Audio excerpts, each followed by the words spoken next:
now it's officially begun. We're having our first annual celebration of having a first annual. We've made it through a year, all the way through. It's been a wonderful year. We've had many exciting adventures along the way that we're celebrating.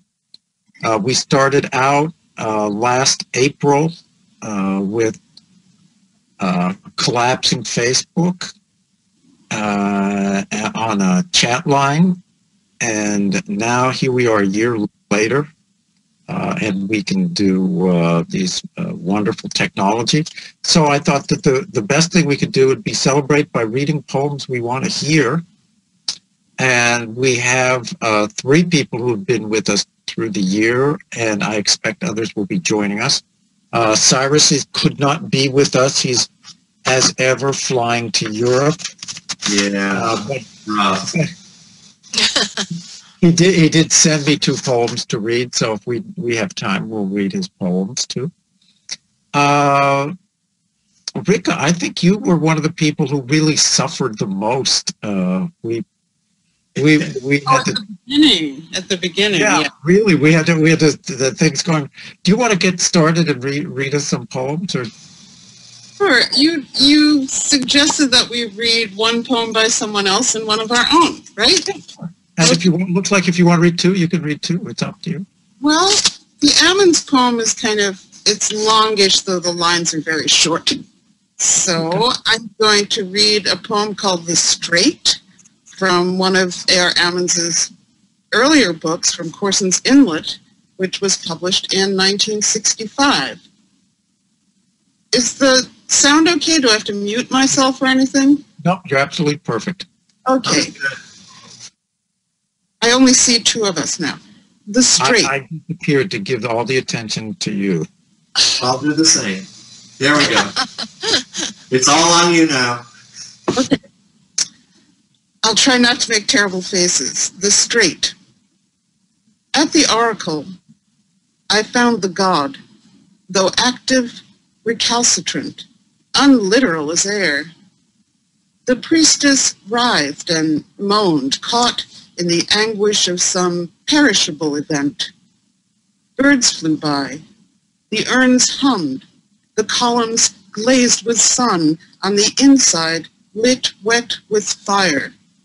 Another, not capable of the inner speech, read the priestess and said, "The god wants honor, desires in you honor's attitude. Honor him, and your venture will go well." Cannot, I said, the god be more specific? Will I honor him, come again safe to this grove? The reader said, the descent of the god is awkward, narrowing, and difficult. He is loose in the air, then captured, held by holy fire. The circle of columns binds him, and from the columns the priestess gathers him, seized by her struggling mouth into a speech of forms. It is speech few can read. The god, violent to overreach the definite, why should he, who is all, commit himself to the particular?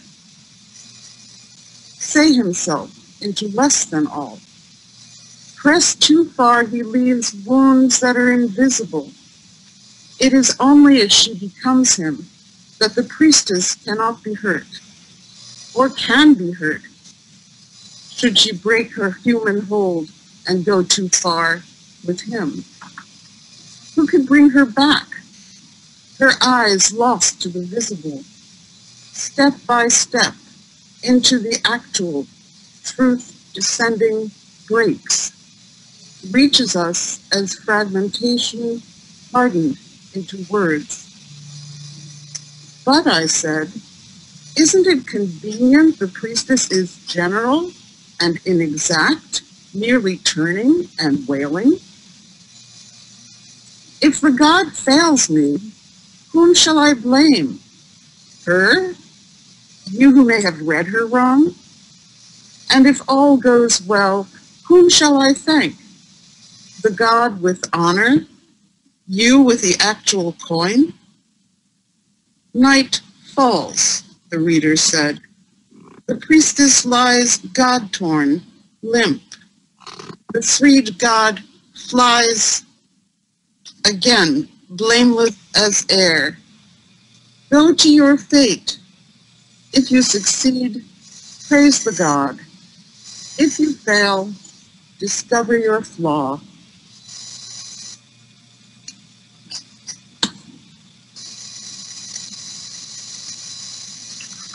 That was wonderful. Rick, I think you disappeared for part of that. Was I alone in that? The webcam organizer turned off the webcam. So if it's better, I'll just read the next one. There you go. Fran, you're on. Someone else. I see someone else. Anyway, I will, how much more time can you give me? 2 minutes or 4 minutes? Oh, do you have time? Read. Okay. I'm just going to read 2 very short poems from my first book, which was called Etruscan Things. Now I can share my webcam again. There we are. The first is called Final Questions, and it's an ecstatic poem that describes some wall plaques.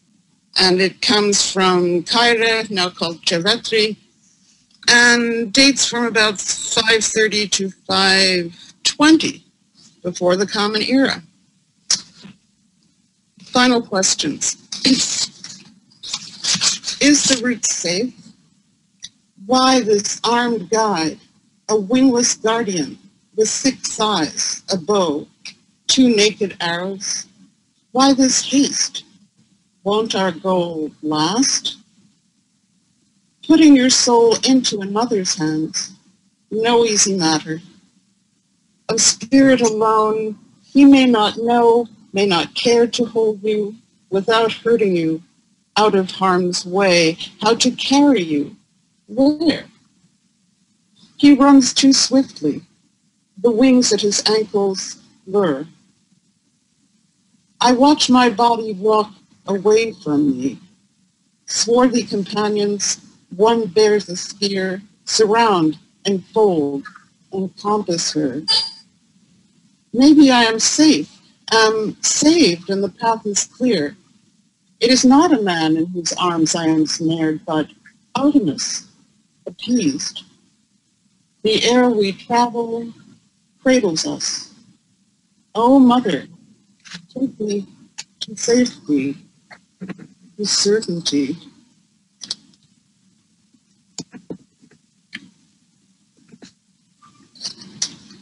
And I'll read the last poem from the book, which is called Degli Sposi.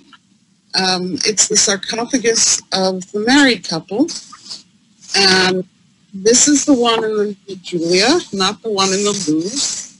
And it's been reconstructed from perhaps 400 fragments of terracotta.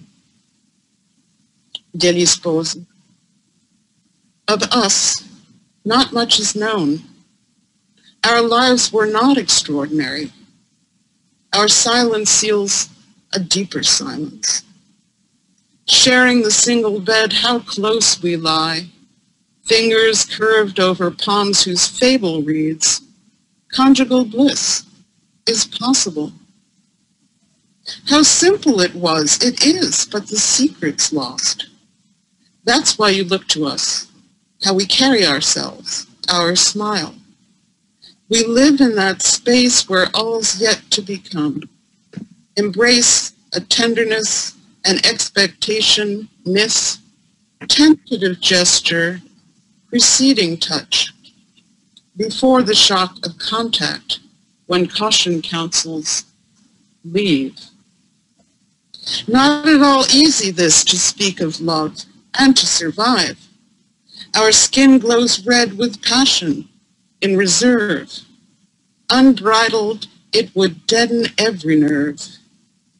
Feeling the reins, the check, restraint, repose.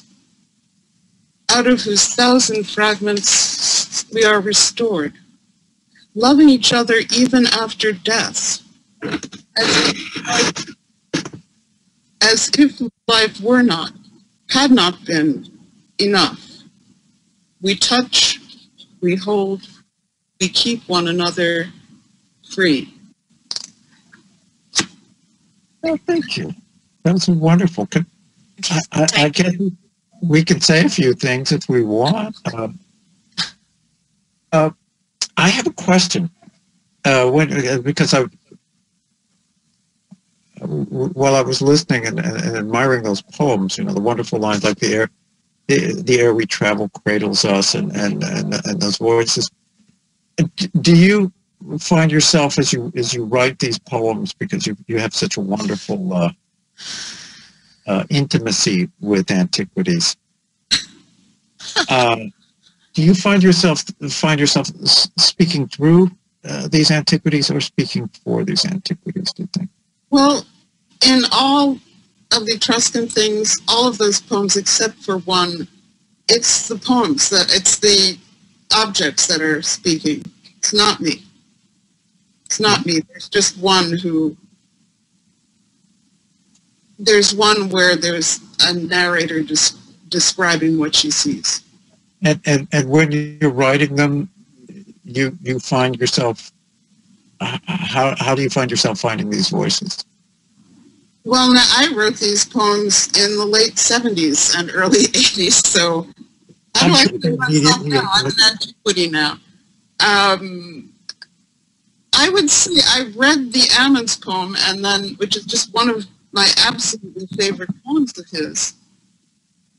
And then I went, oh, what am I going to read? I should read Etruscan things, because here we have the Delphic Oracle being read by someone who can understand her wailings, and there's this interlocutor who is maybe the reader and maybe the narrator, and there she is, writhing into forms. And I just thought, yeah, this is what Etruscan things are.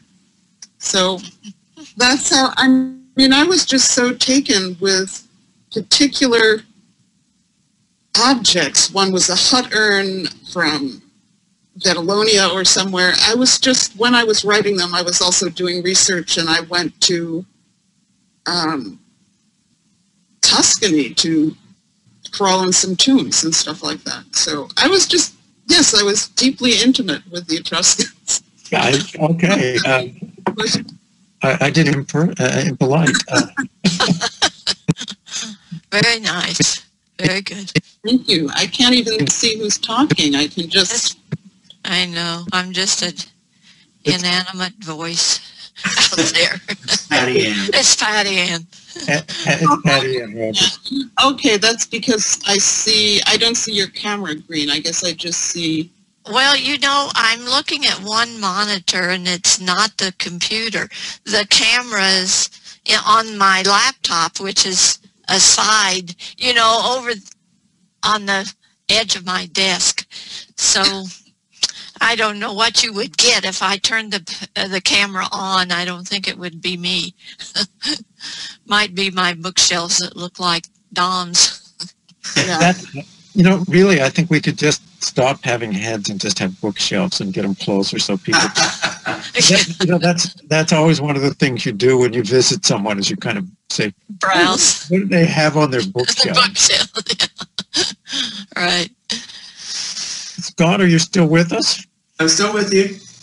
Do you want to read something for us? I will be glad to do that. Well, then that means you have to somehow make yourself appear. Am I visible now? Yes. Yeah, you're visible. Oh, you're behind the... Visible.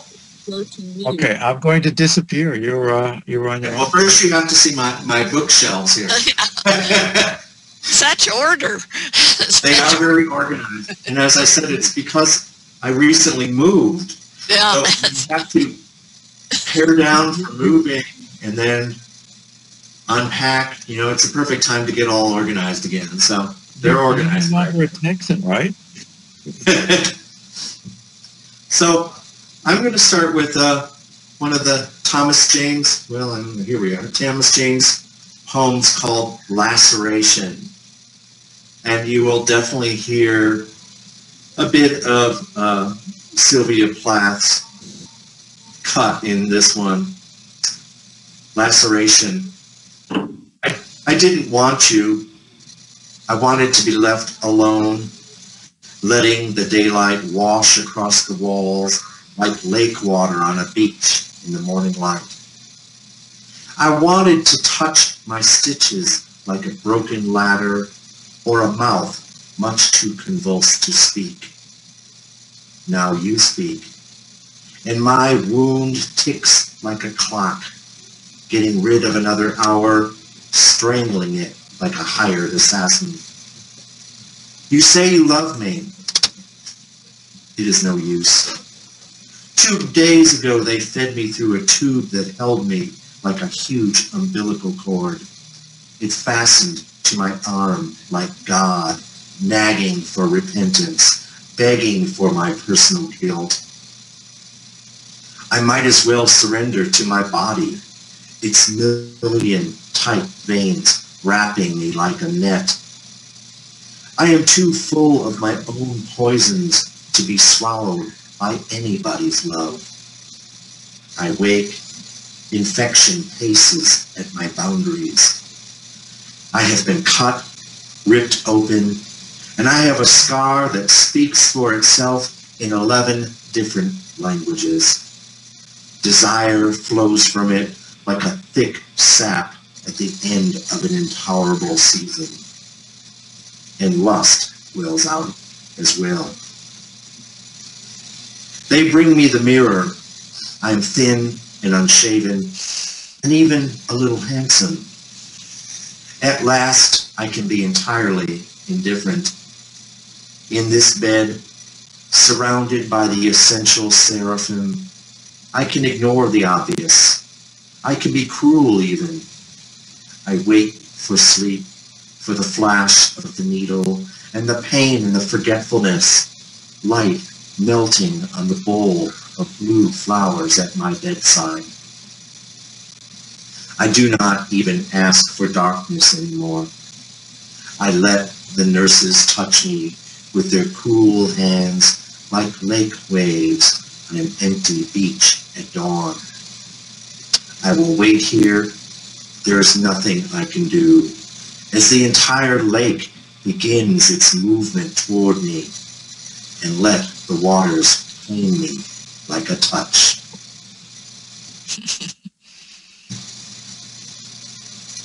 Oh, yeah. That was Laceration by Thomas James. And I will read a couple poems of my own then, I guess. The first one I will read is called Fear of Heights, and it's from my book Presence. And it was actually based on going up the tram in Albuquerque, and at the time I wrote it, I had no idea I would someday be living here, and as of 3 weeks ago, I'm living here. So here it is, Fear of Heights. It starts with a jolt, a raw metallic creak, before it lurches upward in a labor of physics. The cables, overgrown clotheslines, don't look like they could handle a load of 40 tourists. Yet in the crush of a cabin surrounded by glass, we slowly ascend on the tram's giant pulley. Despite the twilight, I can still make out the brown-red granite of boulders below, the stern veneer of weathered cliffs, spires and pinnacles eroding above the canyon, their size put into perspective only by pine trees, enormous but dwarfed by the mass of the sandias. In the pit of my stomach, something contracts, and my grip instinctively tightens on the rail. Years earlier, panic ensued when I was suspended at the top of a Ferris wheel. No seatbelts then. Legs dangling in the air like a marionette, ears attuned to each axle's every squeal, a single bar of metal, all that held me from free fall. I hover far higher above the ground now, but I trust in ways that I could not then. I shut my eyes, inhale the naked mountain air, let it channel deeply throughout my body. Then I open them to the ethereal sight of a desert floor coming alive with light, my hands grasping for nothing. And I'll read one short sonnet. Well, I guess all sonnets are rather short. This is actually the very last poem in my latest book, Leaf and Beak, Sonnets. It's called Formations. A quiet field of punctuation marks becomes a murmuration. First, the lift, despite a brutal wind, and then the shift across the sky from right to left in arcs that sail in folds, 100 wings as one, apostrophes in sync, an aerial display of feathers, beaks, and last, a pull back down to earth, this sudden dance undone. Our lungs inflate, our breathing bellow cells in movement, rising, falling. That's a fact.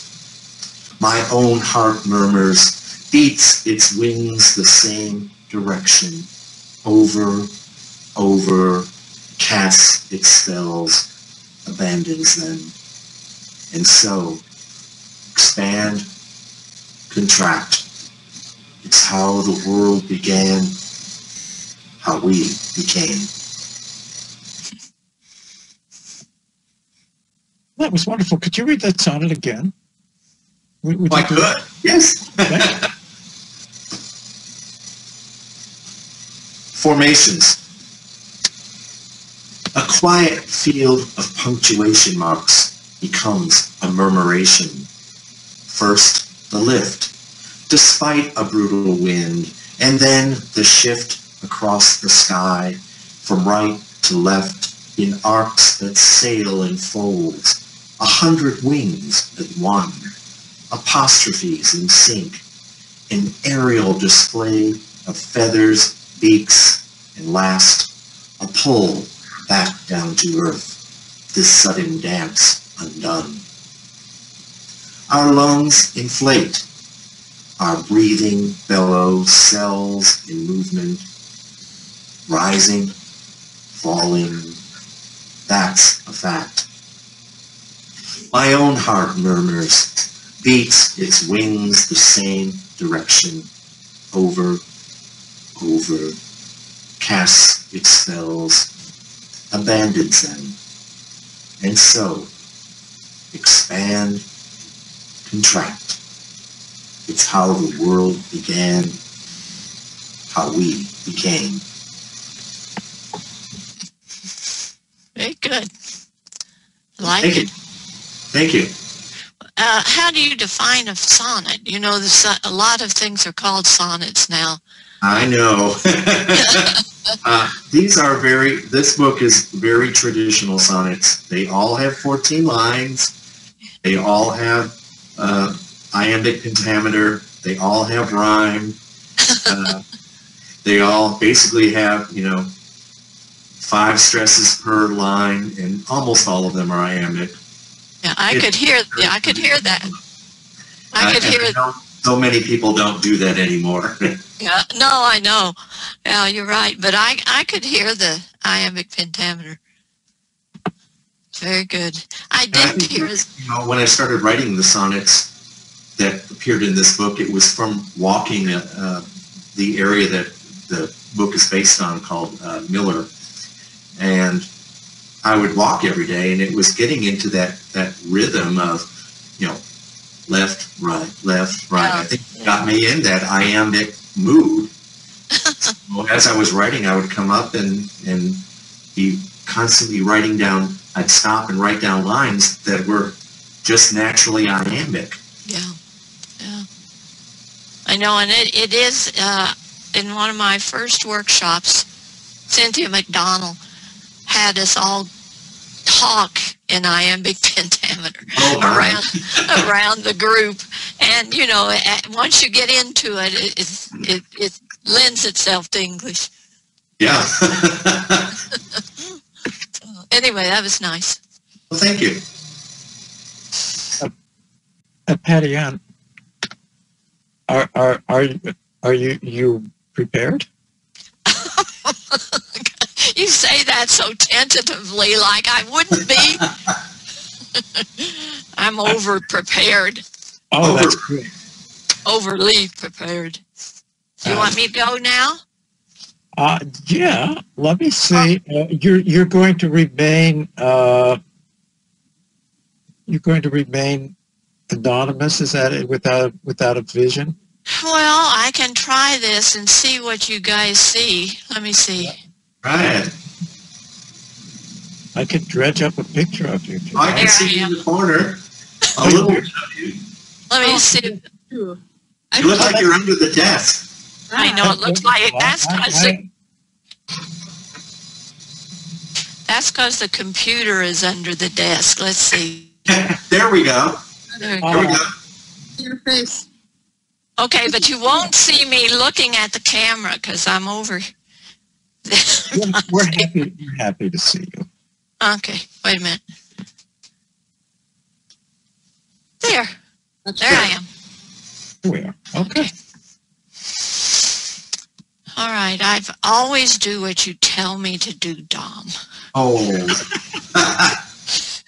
You know, you told me when you asked me to do this if I would write a 500-word essay. My essay that I wrote for Theodore Retke is exactly 500 words. I thought that's what you wanted me to do. So I did it.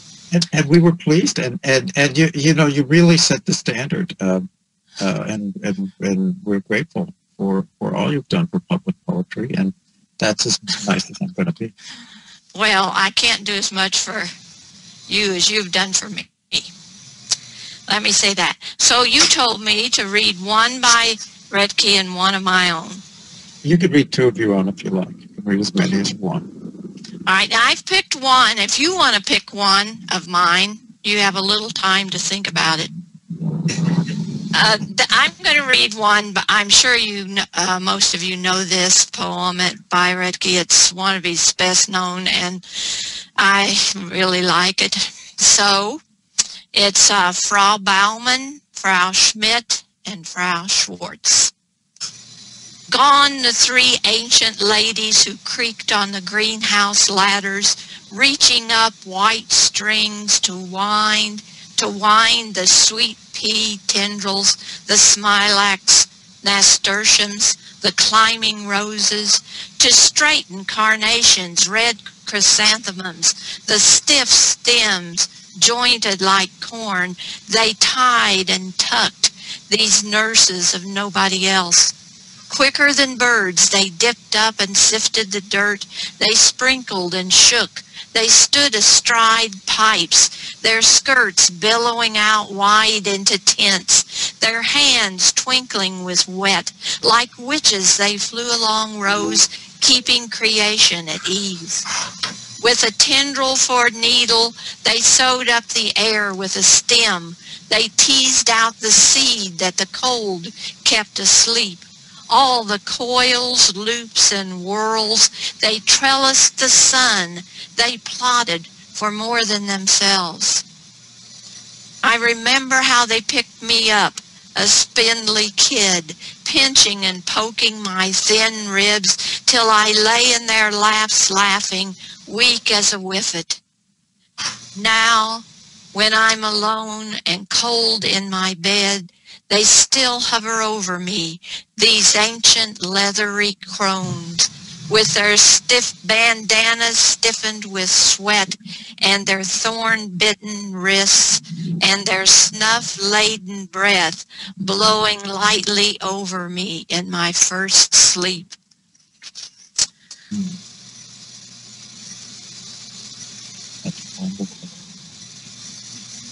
You know, that's a poem where I wait for certain lines.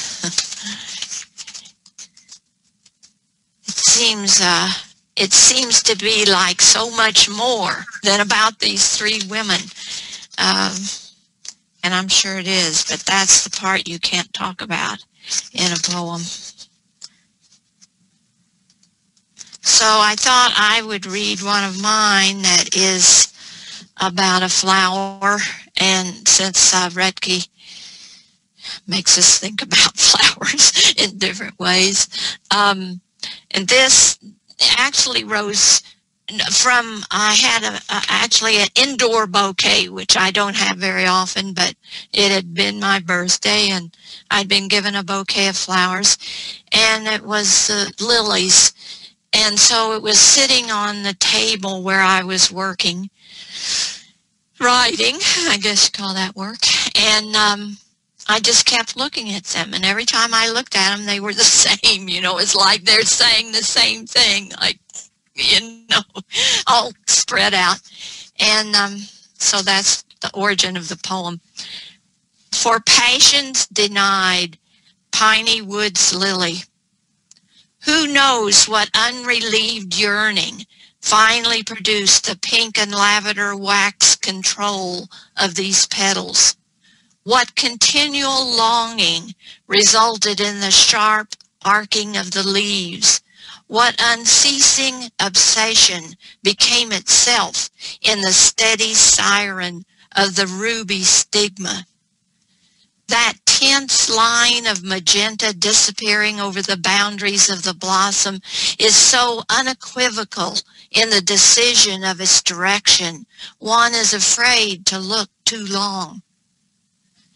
I can understand, perhaps, having a hopeless passion for gliding beneath the sea, wanting to swim leisurely without breath through green salt and sun-tiered water, to sleep all night, lost and floating among the stroking of the angelfish, the weaving rags of the rays. And I can understand an impossible craving to fly unencumbered without effort, naked and easily over sandstone canyons, through the high rain of river-filled gorges, to feel the passing pressures of an evening sky against the forehead, against the breast. And I can understand the desire to touch a body that may never be touched, the frenzy to move one's hand along a thigh into a darkness which will never have proximity, to take into oneself the entire perfume, the whole yeast and vibration, and seethe of that which will always remain aloof. A desire so unrelenting it might easily turn any blood or pistol at its deepest crux to majestic purple. I don't know what it is that a piney woods lily with all her being might wish for. Yet whatever dearest thing this lily was denied, it's clear she must very greatly have suffered to be before us now, so striking in her bearing, so fearsome in her rage.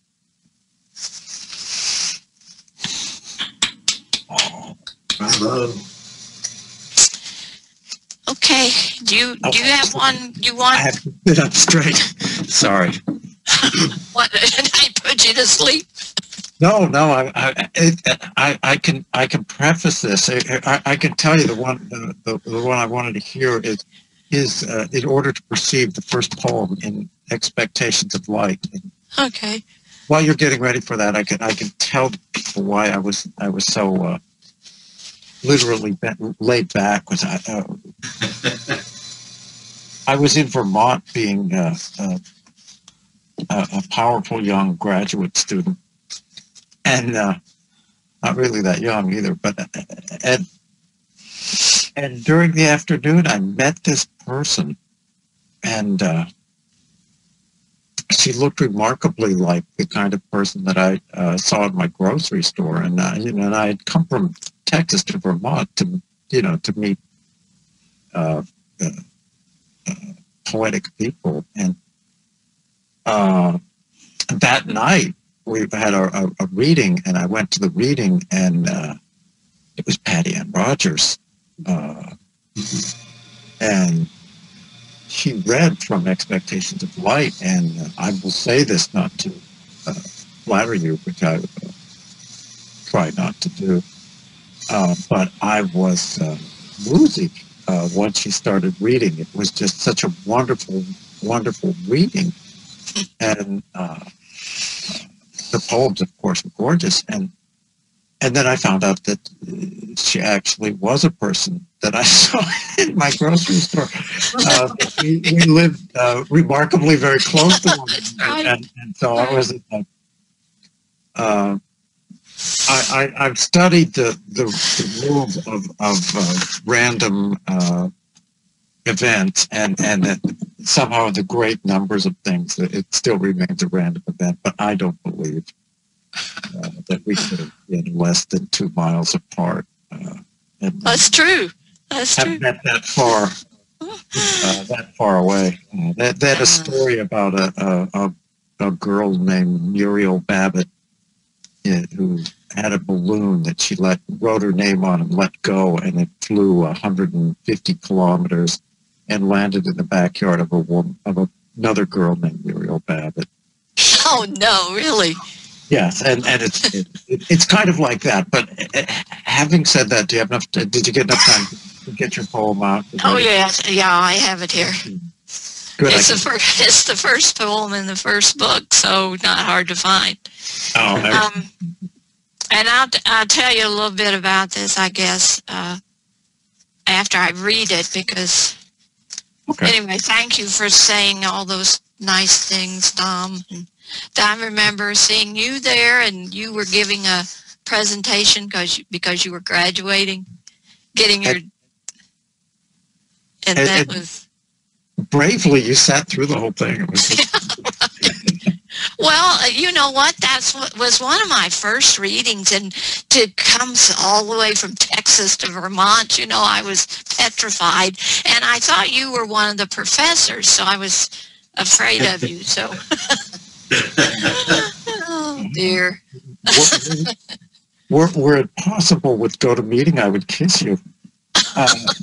As it is, I'll disappear.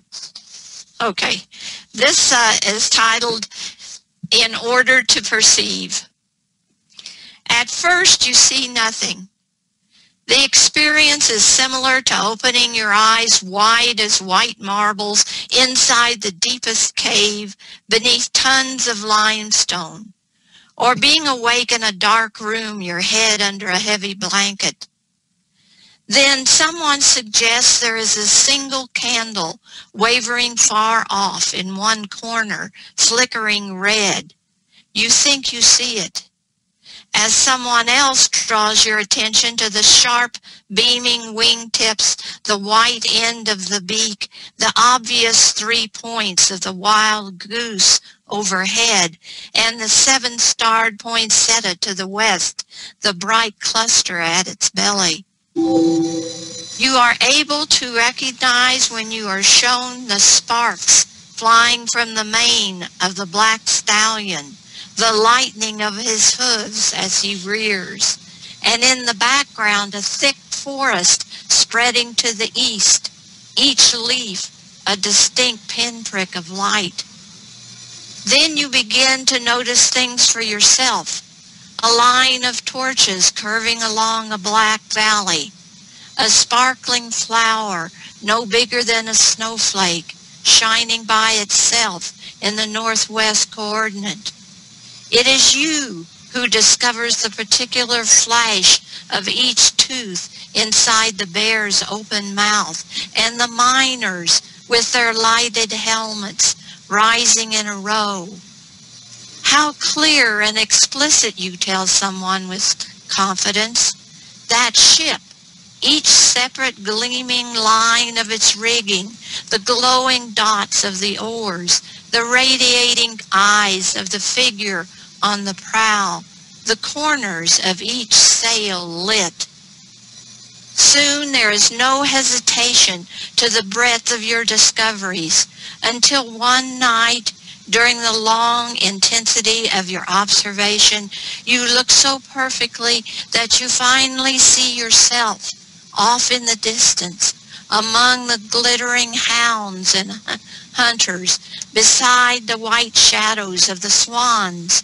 There are points of fire at your fingertips, of brilliance at the junctures of your bones. You watch yourself floating, your heels in their orbits, your hair spreading like a phosphorescent cloud as you rise slowly, a skeleton of glass beads above the black desert, over the lanterned hillsides, and on out through the hollow, stretching directly overhead. Wow. Really nice. You know that Don will relate to this because I was actually in a workshop at the time, and one of the first workshops I ever had. So it was all a wonderful experience to have people, living people, sitting around giving attention to my poem. Anyway, Cynthia McDonald had assigned this topic saying, give order to something.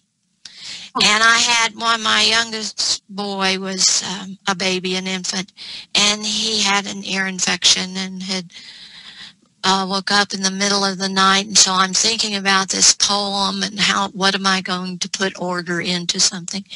And so it was nighttime and everything. So I thought about the stars and wrote the poem. I started it at then, but I didn't know how to end it. And it came to me driving on the 610 Turnpike, just before Fondren Road exit, that how I wanted to end the poem. So things happen, writing. Coming to you in odd ways, in odd places. Thanks for that story. Rick, are you still here? I'm still here. I was keeping my webcam off while other people were having their fun.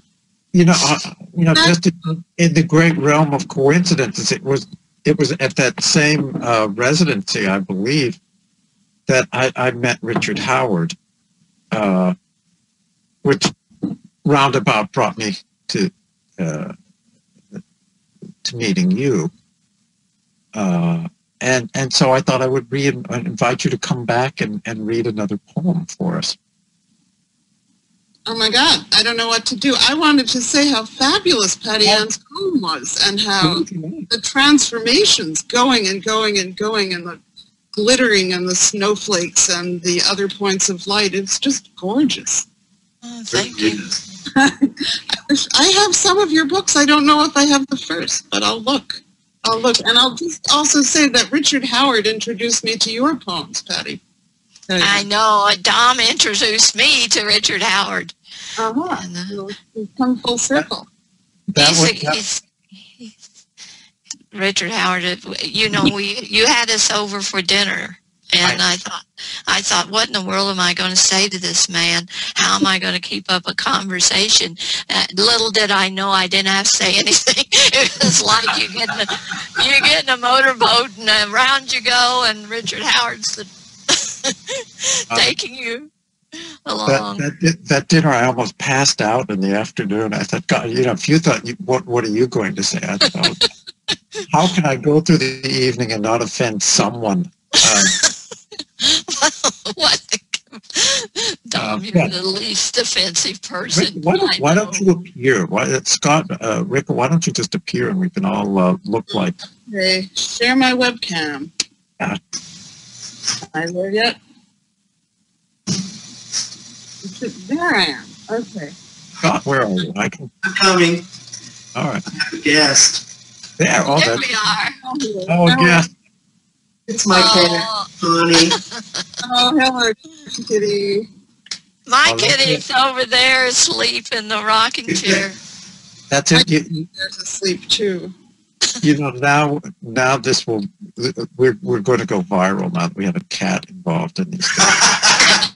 That's why I did that. Yeah, that's right. Thanks, Scott. We appreciate that. I'm going to read a translation that of Rilke, of course, and I'm really trying to decide between something with roses, thanks to your lily, and one of the sonnets to Orpheus. Can I, after your sonnet? Okay. Could you vote, please? And roses or Orpheus? Orpheus. Let's do a sonnet. Come on, we've got sonnets out. Let's go.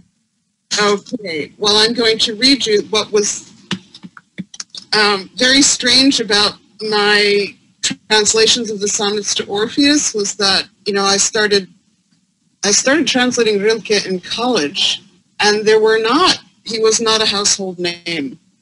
And at the time, you know, it was mainly McIntyre, and I don't even know if Hamburger had done a lot then, but there weren't lots in English, and the sonnets were done all rhymed and no meaning. And in my version, I'm going to read in the first sequence, number 25, and it's dedicated to Vera, who is the young dancer to whom the entire Sonnets to Orpheus is dedicated. And the first two stanzas have 5 lines, and then the last 2 stanzas have 4 lines each, because there was so much to get in semantically. Okay. But it is now you whom I held as a flower, whose name was lost to me. I no longer know it. In my lapse, I want to recall you once more, to return you, to take you within me, so that I may show you to the others. You have turned away from me. You are stolen from me, yet I know you as a girl. I know you as the playmate of the cry that knows no conqueror. At first, she was a dancer. Dancing, she suddenly halted the body that filled with hesitation. That hesitation fell into her, while her youngness, her youth spilled as molten ore, was cast in bronze. Sorrowing and listening, there and then, from the capable ones, those high powers, music fell to her, into her altered heart. The sickness was near. Already the shadows entered the blood with their dark powers. Thickly, the blood pressed on. But suddenly, like a fleeting suspicion, it broke forth into its natural spring. Again and again interrupted by darkness, by downfall. Again and again earthly it shone, until, after terrified beating, it entered that open gate, that gate beyond which no consolation is known. I feel like I should have the German here, but I don't. I really detested on-fast books at the time. I never wanted my conception of a translated book to have the German or the Swedish on the other side, because then no one would read the book as a whole. I don't care anymore, but I was very determined about that at the time. I mean, the very first edition of the Rilke poems came out in a small press, gorgeous book that Harry Duncan made on his press abattoir editions that he had in Oklahoma, and then Princeton republished it and took it out of, put it out of print in this Rilke Between Roots, nice and backwards in here. And I changed very little in the time between, and in the time between, many, many other books and translations came out. So I have in my house about 10 translations of the Duino Elegies. There are probably 25 now. in English. What do you think accounts for that? People not knowing German. They're very difficult poems, and I was doing this as an undergraduate project when I was a senior at Yale, and I had a couple of people advising me on Rilke, and one of them, I went to his seminar on early Rilke, and they're astonishingly horrible early poems that some people will praise now, but there was one called Mir zu feuern, which is in praise of myself, celebrating myself, and nothing like Whitman. But I still love these poems. There's part of me that knows the German by heart, or not every poem, and some of them are quite long, but I feel the German inside me when I'm reading the English. And I always went for the rhythm, not the meter. You were directed towards Rilke, or you were drawn towards Rilke? I was drawn toward Rilke. I'm not sure how it happened. I remember translating little poems by Conrad Ferdinand Meyer, and I think then I was starting to read Rilke, and I was doing things from the Book of Images. But really, not the earliest early poems, but early poems. And then I came up with this project to translate Rilke and to translate Thomas Tranströmer. And you all know that he died in March, at the end of March. And he was a good friend for 40 years.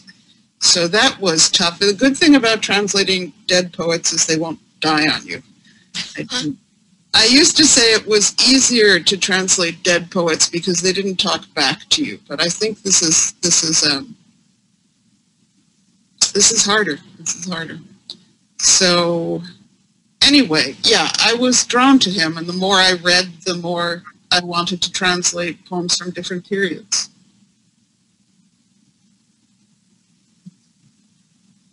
That's astonishing. I want to take a moment of our time just to announce, since we're recording this, that coming up next is Jan Freeman, who discussing, surprisingly, Muriel Rukeyser.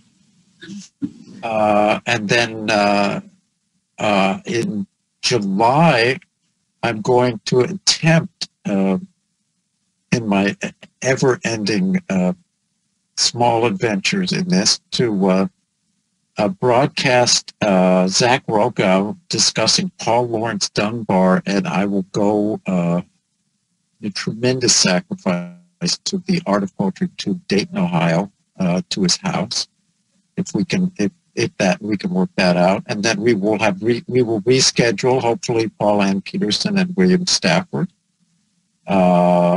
Coming up in October, we have Naomi Shiab-Nye is going to discuss Jack Myers. And also coming up, we have to schedule in Ellen Bass, Martha Serpess, and Catherine Oldvixen. They've all agreed to join us. So we've got lots of fun coming up in the future. Thank everybody. I hear the bell in the background, the church bell, which means we have accomplished what the church had in mind for us. I want to thank each of you, Patty Ann, Rika, Scott, for joining us, for your work and your support over the years. And hopefully you'll come and join us again.